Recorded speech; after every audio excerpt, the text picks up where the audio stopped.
안녕하세요, 이작가야입니다. 어느덧 2월이 되었습니다. 사랑하라, 하고 싶은 일을 하라 한 반 정도 진행이 되었는데요. 한 권의 책을 읽는 속도도 너무 늘어지면 집중력도 떨어지기 마련이지만 그래도 이왕 시작한 거 마지막 챕터까지 잘 마무리하도록 해보겠습니다. 오늘도 편안한 마음으로 들으시고 또 시청해 주시면 감사하겠습니다. 잠깐 좋아요와 구독도 잊지 말아주세요. 그럼 시작해 보겠습니다. 8. 건강한 삶, 건강한 영혼. 내 몸에게 잘하라. 그래야 영혼이 거기 깃들이고 싶어하지 않겠는가. 새 천년의 시작을 기념하는 열광적인 축제가 벌어지는 가운데 하늘에서는 불꽃놀이가 한창이었다. 그러나 이제 정말 새로운 시대가 시작되었음을 그 모든 불꽃 로켓보다 더 분명하게 알려주는 끔찍한 생지옥이 연출되었다. 처음에는 그저 소 몇 마리가 병에 걸렸구나 하고 생각했다. 소들이 마치 미친 것처럼 동네를 비집고 돌아다녔기 때문에 사람들은 이 병에 우스꽝스러운 이름을 붙였다. 광우병. 병에 걸려 죽은 수백 마리나 되는 소의 시체를 거대한 제단처럼 글자 그대로 하늘 높이 쌓아 올린 곳에서 악취가 진동하는 것으로 이야기는 끝을 맺는다. 건강을 위협하는 끔찍한 소문의 목록은 점점 길어진다. 달걀과 닭고기에는 살모넬라 세균이, 유아용 식품에는 살충제가, 포도주에는 글리코리, 고기에는 다이옥신이 들어있다고 난리다. 광우병 파동이 채 가시기도 전에 각종 가축병이 유럽을 휩쓸었다. 엄청나게 큰 유구를 만들어 초식동물인 소에게 고기 찌꺼기, 그것도 같은 종류의 짐승을 주게 만든 고기 사료를 먹여 살을 찌우고 또 마찬가지로 큰 도살장에서 도축하는 상황은 과거와는 전혀 다른 차원을 보여준다. 과거에는 그저 소비자로만 규정되던 시민들에게 느닷없이 전혀 새로운 삶의 양식이 전개되었다. 그 새로운 양식의 슬로건은 좋은 음식 절반을 먹기보다는 그저 그런 음식을 2배로 먹겠다 이다. 이 첨예한 위기는 단순히 우리의 식습관 문제뿐만 아니라 우리의 건강 전반에 관련된 것이다. 광우병을 둘러싼 문제와 식료품 조작 문제가 한창 달아올랐을 때 어느 신문사로부터 칼럼을 써달라는 부탁을 받았다. 제목은 예수라면 뭐라고 말했을까? 였다. 나는 이에 대해 대단히 회의적이었다. 좋은 질문이긴 한데 어딘지 모르게 도발적으로 들리면서 참으로 대답하기 어려운 질문이었다. 전화벨은 끊임없이 울려댔지만 내 원고는 아직 마무리되기 전이었다. 기가 꺾일 대로 꺾인 나는 담당 편집자에게 말했다. 난 정말 모르겠어요. 아마 예수는 당신이 생각하는 것과는 전혀 다른 말을 했을 것 같아요. 광우병 때문에 걱정하지 말라. 광우병보다는 인간 자신의 죄 때문에 더 많은 사람이 죽음을 맞게 될 것이다 하고 말입니다. 그리고 수화기를 내려놓았다. 예수라면 뭐라고 말할까? 위대한 구세주가 인류의 건강 상태에 대한 보고를 듣는다면 뭐라고 논평할 것인가? 흥미로운 물음이다. 한편 서구 사회에서 국민 건강에 대한 대책과 지원이 지금처럼 좋았던 적은 일찍이 없었다. 삶에 대한 기대 수준이 지금처럼 높았던 적도 없었다. 오늘날처럼 많은 사람들이 노화 방지 프로그램에 관심을 가지고 땀 흘려 운동하거나 건강 관련 잡지에서 소개하는 프로그램에 따라 젊음과 아름다움을 유지하기 위해 관심을 기울인 적도 없었다. 또 다른 한편 지금처럼 스스로 아프다고 생각하는 사람들이 많은 때도 없었다. 어렵사리 구축한 사회보장체계, 건강관리체계가 여러가지 부담의 직면에 버텨내는 것조차 힘겨운 상황이 되었다. 병원마다 사람들이 넘쳐나고 한 번 진료를 받으려면 긴 시간을 기다려야 한다. 이처럼 기다리는 사람의 수는 점점 불어나고 있지만 해결될 기미는 전혀 보이지 않는다. 몇 가지 정황만 들어보자. 독일 성인 남녀의 3분의 2가 알코올, 담배, 흥분제 등 거의 마약에 준하는 것들을 소비하고 있다. 얼마 안 있어 우리 사회를 짊어지고 나갈 청소년들의 경우 이미 16%가 잠재적 알코올 중독 증세를 보이고 있으며 마약 소비가 늘어나고 그로 인한 청각장애 현상에 대한 얘기까지 나오고 있다. 이렇게 변화하는 세상에 알레르기는 또 얼마나 많은가. 허리 통증은 거의 국민 질병의 수준에 이르렀다. 앞으로 몇 년 뒤면 서구 사회의 30% 정도가 전문가의 치료가 필요할 정도의 심각한 정신질환을 호소하게 될 것이라는 연구 결과도 증가하는 추세다. 존 신부는 이 주제에 대해 언급하기를 꺼렸다. 그가 의사한테 가 본 적이 있는지 없는지는 모르겠다. 존 신부는 인간은 자신의 육체와 영혼에 거스르는 삶을 살 수 있으며 그런 다음에는 정비소 같은 곳에 가서 모든 것을 다시 바로 펼 수 있다는 생각 자체가 이미 하나의 병이라고 말했다. 내가 이야기를 나눠본 다른 수도자들도 모두 존 신부와 같은 의견이었다. 수도자들은 원칙적으로 이 세상에 손상되지 않은 온전한 상태란 존재하지 않는다고 했다. 조그만 것에도 엄살이 심한 이 시대는 한편으로는 별것 아닌 통증에 너무 야단법석을 떨지 않는 자세를 배워야 하며 다른 한편으로는 피할 수 없는 고통을 참아내는 법을 배워야 한다. 기계에 문제가 생겼을 때와 마찬가지로 몸에 질병이 생겼을 때도 물어야 할 것이 있다. 내 존재에 무슨 이상이 있지? 누가 혹은 무엇이 나를 병들게 했지? 다시 건강해지기 위해서는 나는 무엇을 해야만 하지? 무엇보다도 나는 모든 것을 나 혼자서 잘할 수 있다는 생각을 버리고 마침내 하나님이 치유의 과정에 적극적으로 개입하실 수 있도록 하는 것이 필요하다. 이것이 수도자들의 확신이다. 수도원의 병원에는 뇌출혈로 쓰러졌다가 일어난 후 보행에 장애가 생긴 머리가 하얗게 센 수도자 몇 분이 계신다. 이 고령의 수도자들도 보통 때는 아주 정정하다. 83인 수도자 한 분은 최근에 전보다 약간 일찍 일어나게 되었는데 그게 대충 새벽 4시 정도라고 했다. 그는 일어나면 창문을 활짝 열어놓고 체조를 한다. 그러면서 부드러운 그러나 아직은 서툰 동작을 직접 보여주더니 중국의 고승들이 이렇게 하더구먼 하고 슬쩍 덧붙였다. 다른 수도자들은 산책을 즐기거나 잠들기 전에 냉수욕으로 운동을 대신한다. 수도자의 하루는 건강하게 잘 살기 위한 노력으로 일관된 전인적인 프로그램이라고 할 수 있다. 수도자들이 쉬는 시간 역시 인간의 자연스러운 바이오 리듬에 맞춘 것이다. 모든 음식은 영양이 풍성하고 싱싱하다. 너무 많이 먹었거나 좋지 않은 것을 먹었다 싶으면 곧바로 상황에 알맞은 해독 방식을 찾거나 금식을 함으로써 문제를 해결한다. 사실 그것이 가장 좋은 치료법이다. 이렇게 건강하게 잘 살 수 있는데 도대체 왜 자꾸 아파야 하는가? 예수라면 뭐라고 말했을까? 그리스도는 스스로가 치유자였다. 혹시라도 예수가 신분증명서 같은 걸 만들어야 했다면 직업란에는 목수 혹은 메시아가 아니라 의사 내지는 치료사라고 적혀 있었을 것이다. 그는 아마 내면 정화요법을 사용해서 치료했으리라. 복음서는 말한다. 사람들이 병자와 온갖 병에 걸린 사람들을 예수님께 데려왔다. 거기에는 귀신 들린 사람, 몽유병에 걸린 사람, 중풍 환자 등이 있었다. 그리고 예수님께서는 한 사람 한 사람에게 손을 얹으시어 그들을 고쳐주셨다. 치료자 그리스도는 병자에게 어떻게 살아야 온전함을 유지할 수 있는지 설명해 주었다. 그의 말은 아주 분명했다. 예수라면 그 옛날의 중풍 환자건 오늘날의 에이즈 환자건 그들의 행동에 대해 이러쿵저러쿵 훈시하거나 다른 사람들 앞에서 비방하지 않으리라. 바리새파 사람들이 예수와 함께 다니는 불건전한 사람들에 대해서 트집을 잡을 때 예수는 이렇게 말했다. 건강한 사람에게는 의사가 필요하지 않으나 병든 사람에게는 필요하다. 예수는 사도들에게도 모든 귀신을 내쫓고 병든 사람을 고칠 수 있는 능력과 권세를 주었다.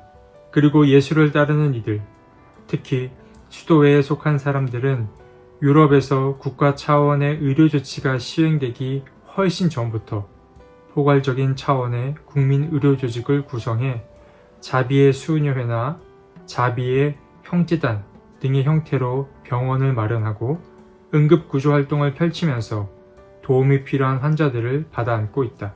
첨단 의학의 발전으로 수도원의 치료술은 점점 미치고 있다. 수도회의 인력난과 정신적 고갈은 위대한 전통의 몰락을 가속화한다.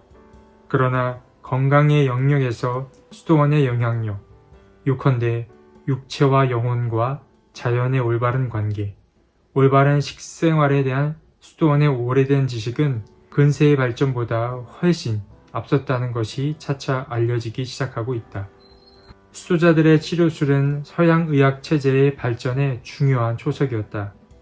옛날에는 수도원 담장 밖의 의술이란 거의 없다고 해도 과언이 아니다.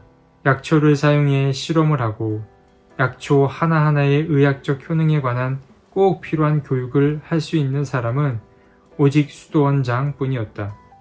수도자들은 그런 연구에 필요한 대규모 도서관과 연구실을 이용할 수 있었다.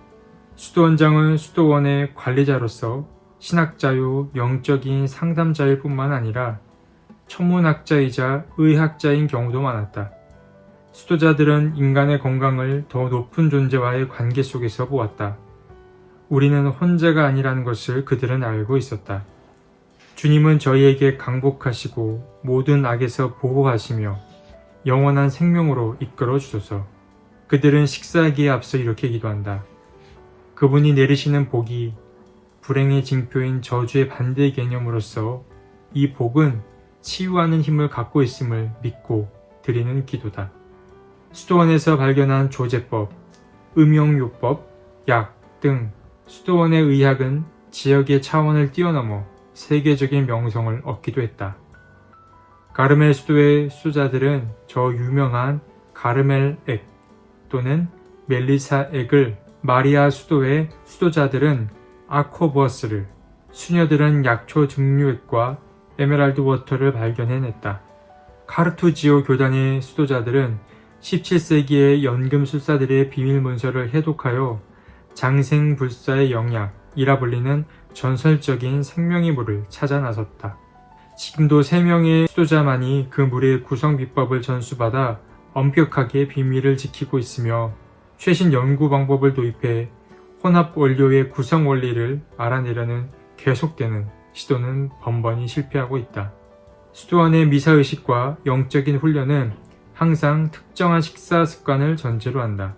카르투지오회를 비롯한 일부 수도회는 독특한 고행법을 개발했는데 교황 우르바노 5세는 그 고행법에 너무 놀란 나머지 엄격한 규칙을 조금만 부드럽게 하라고 지시했다.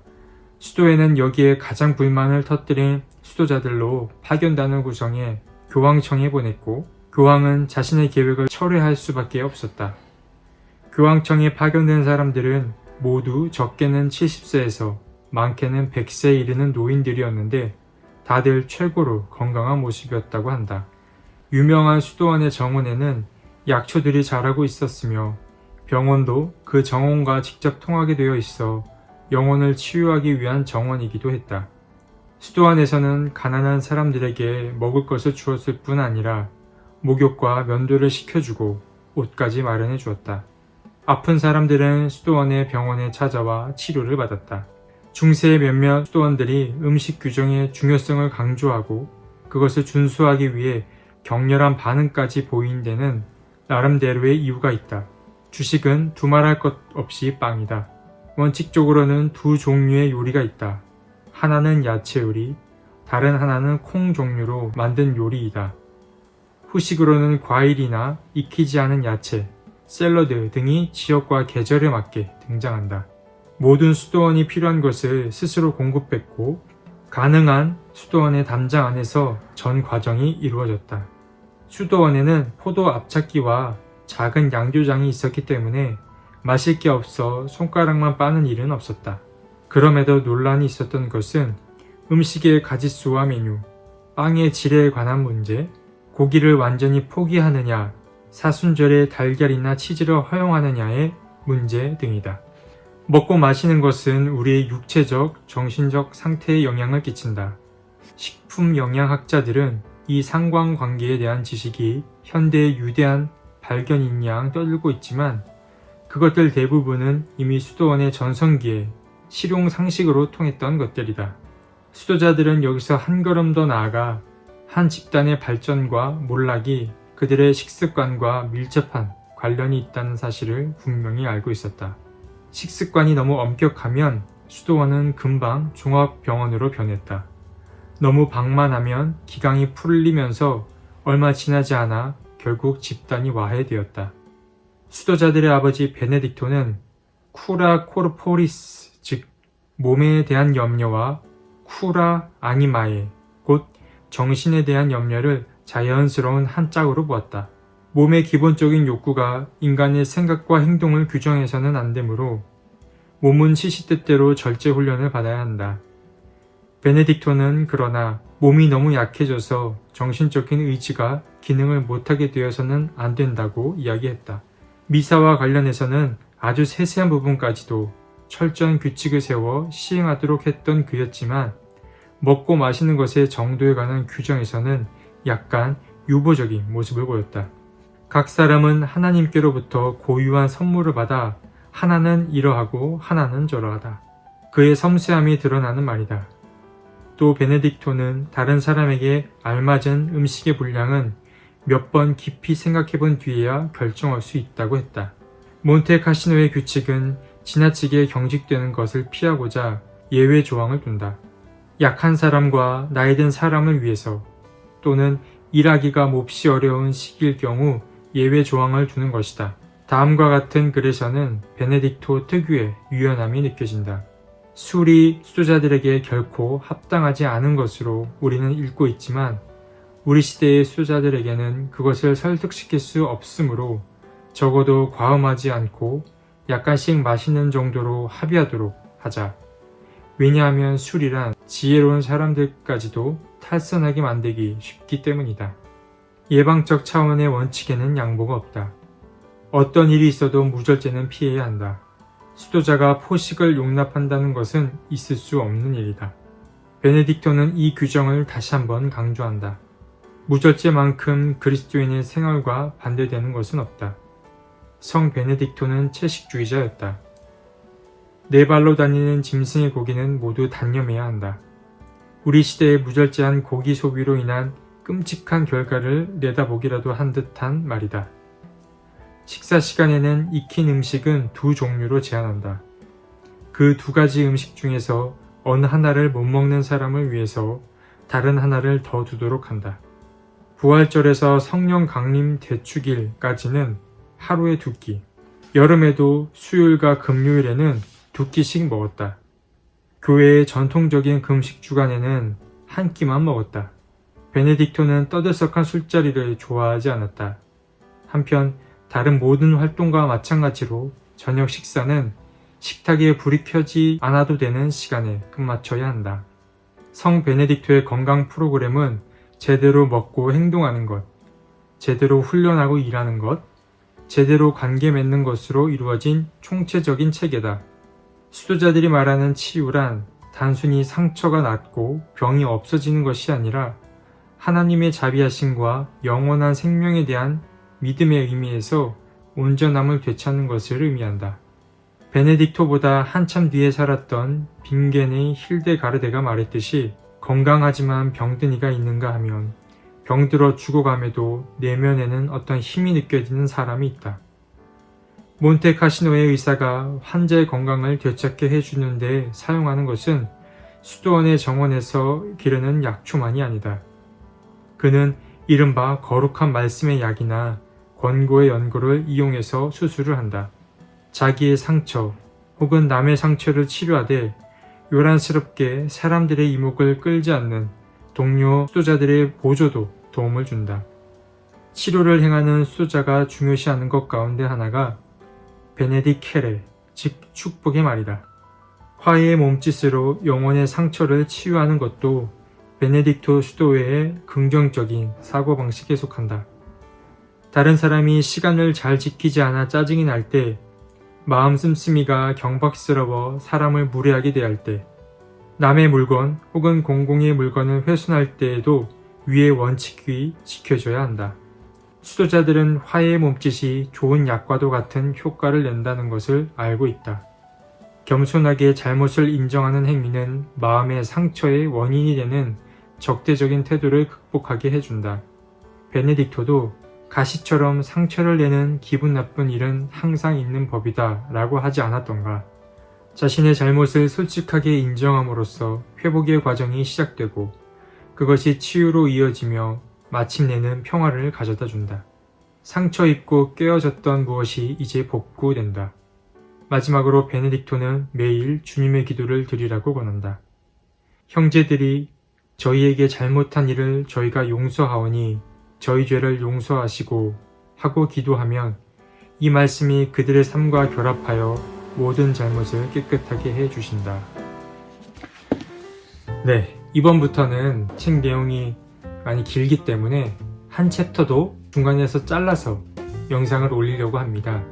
그래서 오늘은 잠에 관한 이야기에 들어가기 앞서 건강한 삶, 건강한 영혼에 관한 어떤 개괄적인 이야기들을 나눠보는 것으로 대신할까 합니다.